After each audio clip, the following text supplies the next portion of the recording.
So yun, tapos na tayo dito sa ating ano. So magandang umaga, magandang araw sa ating lahat.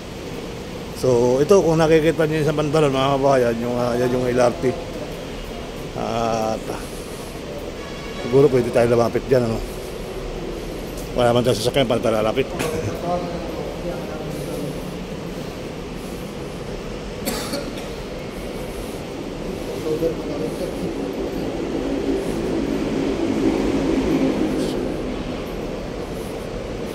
Wala namang bawal siguro, sisilip lang.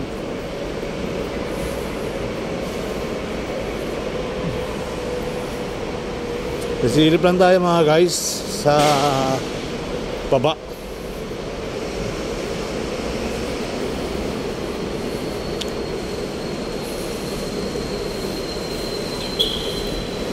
Ayun, once again mga kabayan,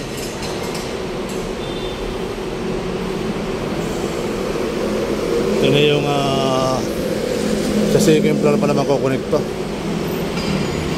Sa second floor pa naman kukunik. So hopefully, ayan po yung ating update dito mga kabayan. Mahinukay sila doon, no? Mga panibago hukay. Sana may train, ano? Ganda sana kung may train yan mga kabayan.